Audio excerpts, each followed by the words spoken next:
कोल्हापूरमध्ये अंथरुणावरती लघुशंका केली म्हणून सावत्र आईनं 5 वर्षाच्या चिमुकलीला दिलं उलटण्यानं चटके। मुलीच्या अंगावरती झाल्या सर्वत्र जखमा। हिंगोलीच्या डोंगरगाव पूल येथील कयाधू नदीपात्रामध्ये आढळलं पुरुष जातीचं मृत अर्भक। बाळापूर पोलिसांकडून मातापित्याचा शोध सुरू। कोल्हापूरमध्ये पोलीस ऍक्शन मोडवर गणेश विसर्जन मिरवणुकीमध्ये अश्लील नृत्य करणाऱ्या 4 महिलांसह मंडळाच्या कार्यकर्त्यांवरती गुन्हे दाखल। नाशिकच्या निफाडमध्ये शाळकरी मुलींच्या छेड काढणाऱ्या दोघा रोड रोमिओंना पोलिसांनी भर चौकात दिला चोप। पोलिसांचं सर्वत्र कौतुक। विशेष म्हणजे मुलींनीही रोड रोमिओला दिला चोप। दोन्ही रोड रोमिओंना पोलिसांनी केली अटक। पुण्यातल्या उरळी कांचनमधील इनामदार वस्तीमध्ये गोळीबार। बापू शितोळे या व्यक्तीकडून 3 ते 4 जणांवरती अंदाधुंद गोळीबार। गोळीबारात काळूराम गोते नावाची व्यक्ती जखमी।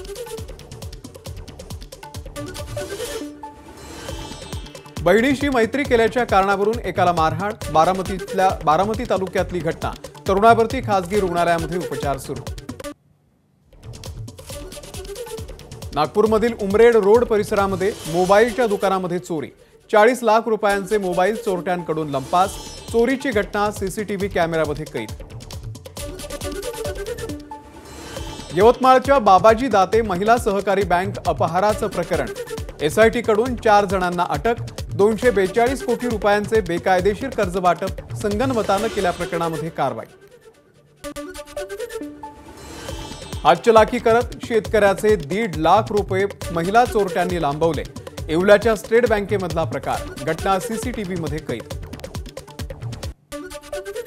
बीडच्या परळीमध्ये एसटी प्रवासाच्या दरम्यान एका महिलेच्या अंगावरील दागिने लुटले। या प्रकरणाचा महिनाभरानंतर छत्रपती संभाजीनगर पोलिसांनी लावला छडा। एकाला केली अटक।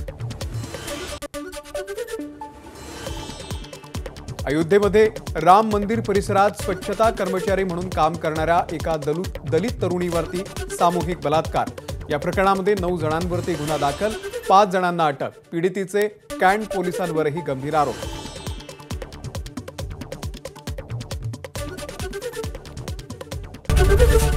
एबीपी माझा, उघडा डोळे बघा नीट।